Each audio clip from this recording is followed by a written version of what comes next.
Welcome back to our e-classes. আমি আলোচনা কৰি আছিলোঁ সাইণ্টিফিক management.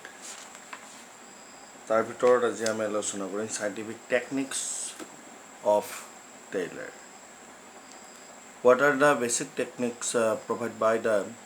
F.W. Taylor on behalf of management? আমি সাইণ্টিফিক টেকনিক্স আমি আলোচনা কৰিম কোনে দিয়া F.W. টেইলৰে দিয়া। ঠিক আছে, তো কি দিছে সেইখিনি আমি বিজ্ঞানসন্মত কৌশলৰ যি কৌশল কোনে দিয়া F.W. টেইলৰে দিয়া কৌশলসমূহ আমি আলোচনা কৰিম। Along with the scientific techniques, the principle developed by the Taylor,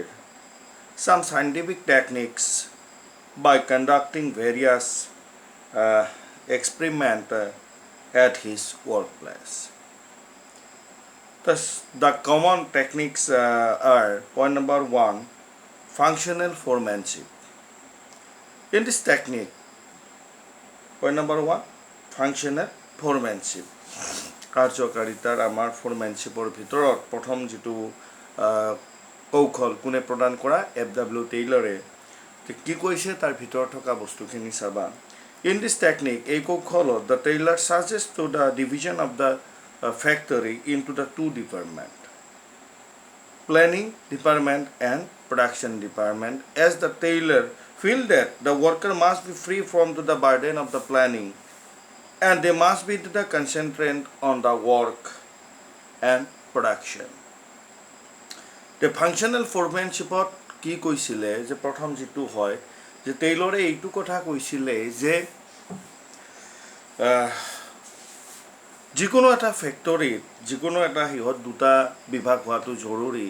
এটা হৈছে পৰিকল্পনা আৰু আনটো হৈছে আমাৰ উৎপাদন বিভাগ। আৰু এনেকুৱা কৰিলে কি হয় প্ৰত্যেকটো কাৰখানাৰ যি শ্ৰমিকসকল থাকে তেওঁলোকে সম্পূৰ্ণৰূপে কি হয় যিটো কামৰ যিটো প্লেনিং বা প্ৰডাকশ্যনৰ দুটাৰ যিটো বাৰ্ডেন থাকে, যিটো কামৰ তাগিদা থাকে, সেই তাগিদাটোৰ পৰা সম্পূৰ্ণৰূপে মুক্তভাৱে তেওঁলোকে কাৰ্য বা কাম কৰিব পাৰে। The development, the specialization in the production, Taylor suggests under each the department must be the some functional expert to supervise, guide and instruction the worker. আৰু প্ৰত্যেকটো বিভাগৰে কি কৰিব লাগে যে কেইটামান কি কৰিব দিছে তেওঁ বিভাগ ফাংচনেল এক্সপাৰ্ট কাৰ্যকাৰিতাৰ যি এক্সপাৰ্ট বিশেষজ্ঞ হিচাপত কি কৰিব যে ছুপাৰভাইজ কোনে কৰিব পাৰে, কোনে গাইড দিব পাৰে বা কোনে তাৰ ইনষ্ট্ৰাকশ্যন কেনেকুৱা হ'ব সেই সম্পৰ্কে কি কৰিব শ্ৰমিকসকলক গাইড দিব পাৰে। তাৰ ওপৰত তেওঁ কি কৈছিল ফাংচনেল ফৰমেনশ্বিপৰ ওপৰত কৈছিলে।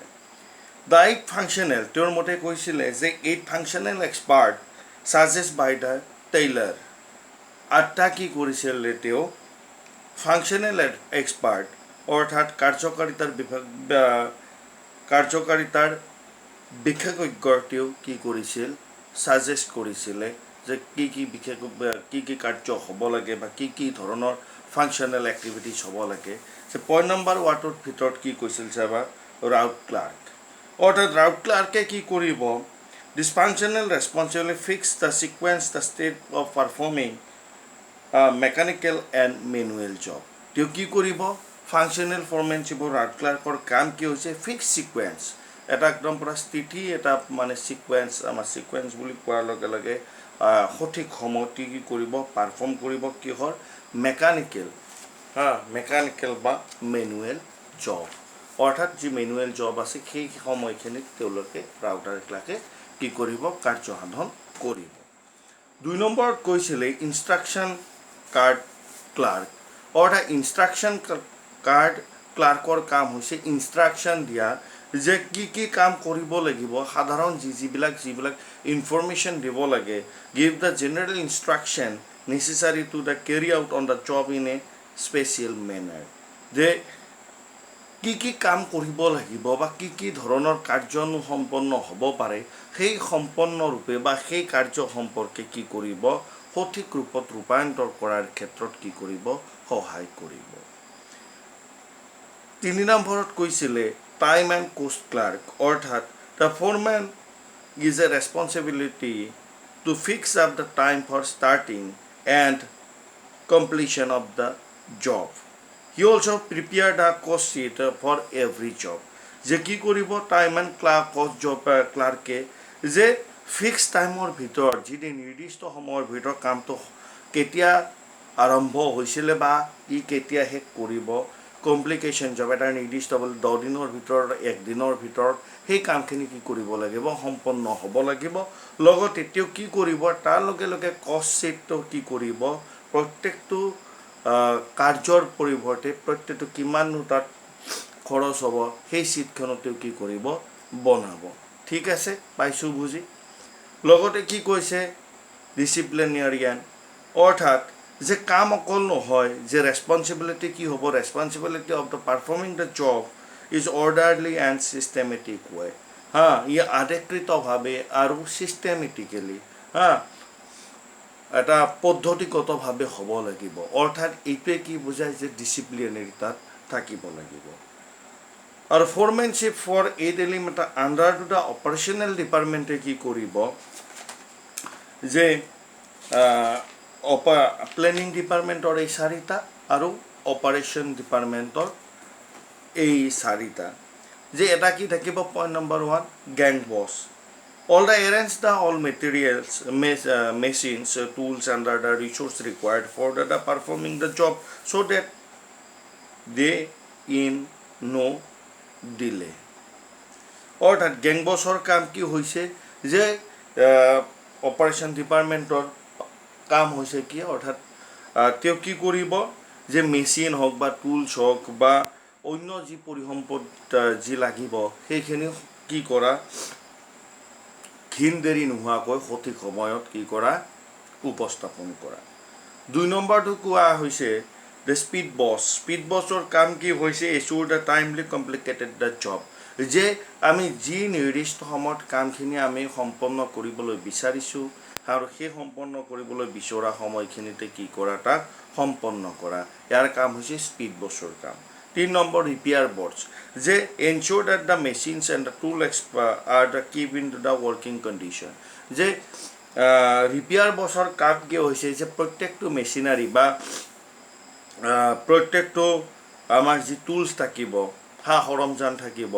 যাতে সেইটো কি হয় কৰ্মৰত অৱস্থাত হৈ থাকে যে মেচিন বেয়া কাম হোৱা নাই টুলছ নাই কাম কৰিব পৰা নাই এনেকুৱা নহয় মেচিনো ঠিক টুলছো ঠিক আমি সঠিক সময়ত সঠিক কাম কৰিম ইন্সপেক্টৰৰ কাম কি হৈছে the boss keep do the check the quality control of the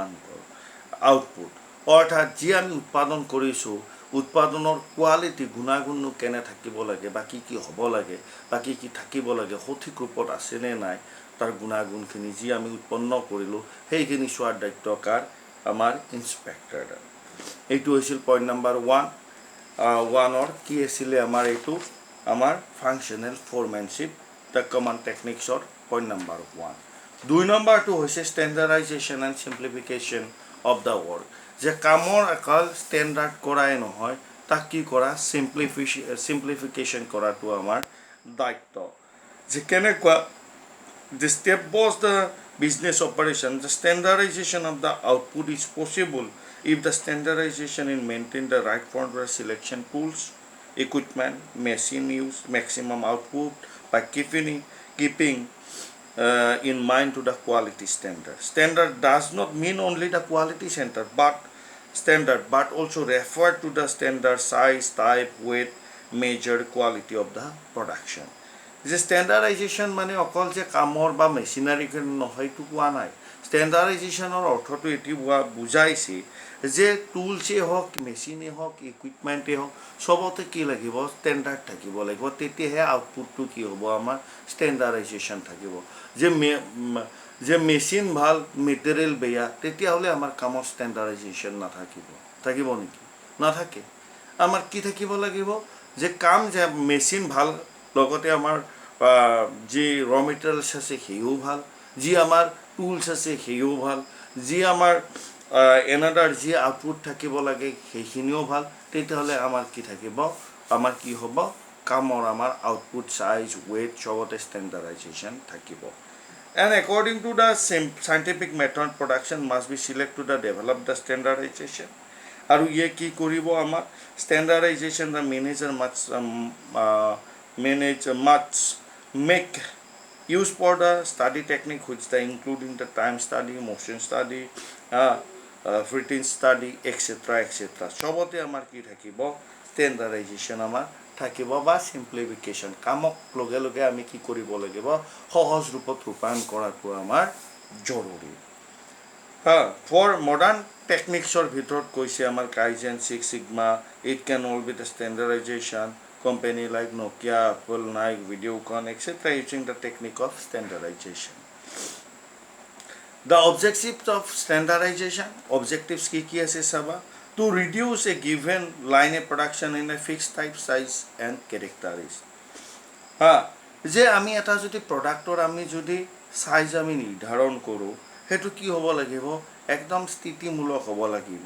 লগতে কি কৈছে, এণ্ড কেটাৰ বৈশিষ্ট্যমূলক কিন্তু থাকিব লাগিব। 2 নম্বৰ কৈছে কি, টু এলাউ টু দ্য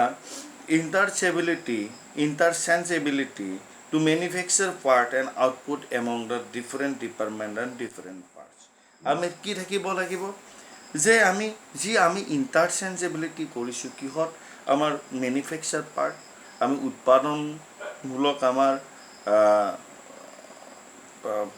পাৰ্টছৰ ক্ষেত্ৰত, and output along the different department and branches. আৰু সেই ধৰণৰ আমি কি পাম, আমি ডিফাৰেণ্ট যি ডিপাৰ্টমেণ্ট আছে, বিভিন্ন যি বিভাগ আছে বা বিভিন্ন আমাৰ যি শাখাবিলাক আছে, তাতো কি কৰিব, আমাৰ সামগ্ৰিকভাৱে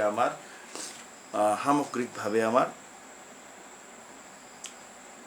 প্ৰভাৱ পৰিব। কিন্তু সেই প্ৰভাৱটো কি হ'ব, আমাৰ সঠিক আৰু উন্নত অৰ্থাৎ ষ্টেণ্ডাৰ্ড থকা। নেক্সট কি কৈছে চাবা, to maintain the quality standard, অৰ্থাৎ আমি যি ষ্টেণ্ডাৰ্ডাইজেশ্যনত আমাৰ মেচিন ইকুইপমেণ্ট টুল চেঞ্জ কৰিছোঁ, আল্টিমেটলি আমাৰ কি হ'ব, আউটপুটবিলাকো আমাৰ ষ্টেণ্ডাৰ্ডাইজেশ্যন হ'ব।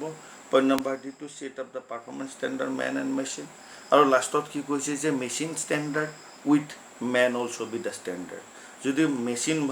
মেচিন ভালৰ লগত যদি আমাৰ মানুহো ভাল হয়, তেতিয়াহ'লে আমাৰ সকলোবিলাক কামে কি হ'ব, শুদ্ধ হ'ব, আমাৰ ভাল হ'ব। চিম্প্লিফিকেশ্যনত কি কৈছে চাবা, the more varieties mean more inventory, more type of machineries, more labor cost, etc. By simplifying the tasks, there can be the economy in the use of machines, labor, inventory, maintenance, etc. It also helps to the improving the quality and reduction of the cost. For example, a paper manufacturing company in USA, varieties of from 2000 to 200, which brought a positive result of the company. A fruits can manufacture company reduce the variety to 200 to 32 to get the efficient and effective result. অৰ্থাৎ আমাৰ চিম্প্লিফিকেশ্যনে কি কোৱা হৈছে, যে যিমানে আমি variety আমি কি কৰিম, মেচিন ল'ম, যিমানে আমাৰ ভেৰাইটি কি থাকিব,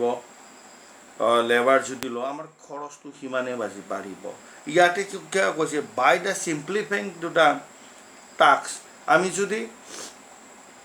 মোৰ ইনভেণ্টৰী লৈও যদি চিম্প্লিফিকেশ্যন, কামক যদি আমি সমান্তৰালভাৱে চবকে সমানভাৱে ভগাই দিয়া হয়, অৰ্থাৎ কামটোৰ কি হ'ল, সহজ কৰা হ'ল। আৰু ইয়ে কি কৰিলে, আমাৰ সময়ো বচালে আৰু অৰ্থনৈতিকভাৱে আমাক সবলীকৰণো কৰিলে। অৰ্থাৎ আমি এনেকুৱাকৈ ক'ব পাৰোঁ, যে ধৰি লোৱা আমাৰ কোকোকোলা কোম্পানীৰে যদি এক্সাম্পলটো লওঁ, হয়নে নহয়, তে কোকোকোলাৰ কিমানটা প্ৰডাক্ট আছে, কোকোকোলা থাকিল, থামছ আপ থাকিল, আমাৰ মিণ্ট মাইণ্ড থাকিল, হয়নে, মাজা থাকিল। আল্টিমেটলি এইটো কি আছে, আমাৰ তেওঁলোকৰ সেইটো কি হয়, প্ৰডাক্ট লাইন হয়। এইটো চিম্প্লিফিকেশ্যন, যে প্ৰত্যেকটো প্ৰডাক্টৰ লগত প্ৰত্যেকটোৰ কি আছে, ডিফাৰেঞ্চ আছে, কিন্তু কোম্পানী এটাই। গতিকে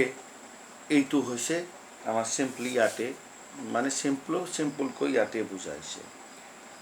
ৱৰ্ক ষ্টাডিৰ ক্ষেত্ৰত কি কোৱা হৈছে আজি ৱৰ্ক ষ্টাডিটোতে আমি কি কৰিম শেষ কৰিম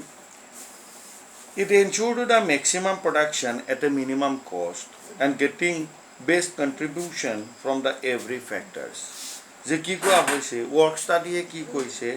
যে মিনিমাম কষ্টৰ ভিতৰত আমাক কি লাগিব best contribution of every factor প্ৰত্যেকটো কাৰকে আমি কি কৰিম যে মেক্সিমাম প্ৰডাকশ্যন আমি কিহত কৰিম মিনিমাম কষ্টত মেক্সিমাম প্ৰডাকশ্যন আমি কিহত কৰিম মিনিমাম কষ্টত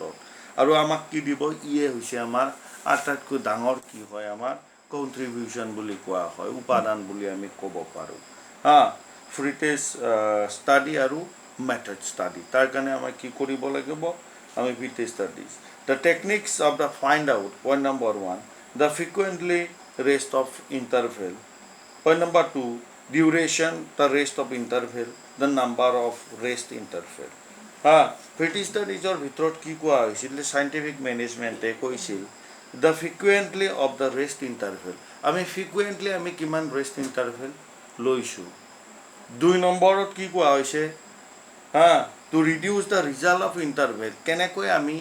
আমাৰ যি ইণ্টাৰভেল মানে আমি যিমান সময় আমি মাজত ৰাখিছোঁ সেইখিনি কমাব পাৰি আৰু the number of the rest of interval আমি কিমান নাম্বাৰ অফ ৰেষ্ট আমি কি কৰিছোঁ ইণ্টাৰভেল আমি লৈছোঁ ইয়াৰ এক্সাম্পলটো চাবা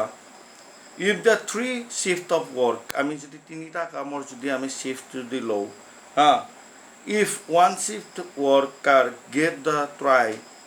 tired he can be assigned to the first and third shift to give the rest to the second shift during the one shift also be the small push of the rest interval can be give it the observed that within the shift worker became more fresh with the small breaks অৰ্থাৎ আমি যদি এটা কামক যদি আমি 3টা যদি আমি ইণ্টাৰভেলত লওঁ বা 3জন মানুহে যদি কৰে যে এনেকুৱা যে ওৱান শিফ্ট ৱৰ্কাৰ এটা শিফ্টত কি কৰিলে ৱৰ্কাৰে যদি টায়াৰ্ড ফিল কৰিছে তেতিয়াহ'লে ফাৰ্ষ্ট আৰু থাৰ্ড শিফ্টত গিভ দ্য তেওঁলোকক আমি অলপ সময়ৰ কাৰণে ৰেষ্ট দিলোঁ তাত ছেকেণ্ড শিফ্টত অন্য ৱৰ্কাৰে কাম কৰিব আৰু এই সৰু সৰু শিফ্টে বা সৰু সৰু খণ্ডই কি কৰিব কামৰ আমাৰ কি কৰিব তেওঁলোকক ফ্ৰেছনেছ দিব বা ৰেষ্ট দিব আৰু তেওঁলোকে মোৰ প্ৰডাক্টিভিটিলি তেওঁ কি কৰিব পাৰিব কাম কৰিব পাৰিব মেথড ষ্টাডিৰ ভিতৰত কি কৈছে চাবা This method study techniques, the scientific management is concerned with the find out the one best method or the way of the performing the job which keep the production cost minimum and makes the maximum use of resources of the organization. Method study অর্থাৎ কৌশলগত আমাক study আমাক কি বুজাইছে যে conducted to the find out the best method আমি যিমানবিলাক কাম কৰাৰ যি আমাৰ পদ্ধতি আছে তাৰ ভিতৰত আটাইতকৈ যিটো ভাল পদ্ধতি তাক আমি লোৱা উচিত আৰু ইয়ে কি কৰিব আমাৰ যে প্ৰডাকশ্যন কষ্টটো আমাৰ মিনিমাম কৰিব আৰু আমাৰ কি কৰিব যি পৰিসম্পদ আমাৰ থাকিব সেইটো আমাৰ কিন্তু মেক্সিমাম ইউজলৈকে বা মেক্সিমাম আমাৰ ব্যৱহাৰলৈকে প্ৰাকাম্যতম বুলি নকওঁ আমি সৰ্বোত্তম ব্যৱহাৰলৈকে ই কি কৰিব উন্নত সাধন কৰিব পাইছোঁ বুজি আৰু ইয়াৰ এক্সাম্পলটো এনেকুৱাকৈ আমি ক'ব পাৰোঁ the production of the shoes there can be the labor initiative method and machine initiative method জোতা কোম্পানীৰ লেবাৰ আৰু মেচিন দুটাৰে কি আছে তোমাৰ সমানে কাৰ্য আছে আৰু ইয়াৰ ক্ষেত্ৰত কি কৈছে to find out the best management to evaluate the cost of production with the both method and complete to the both the method which is available resource of the company the method which is the improve to the minimum cost and exploit the minimum resource must be select to the best method of production এইখিনিয়ে হৈছে ইয়াৰে কথা অৰ্থাৎ এটা আমি যদি জোতা কোম্পানীৰ যদি চাওঁ যে আমি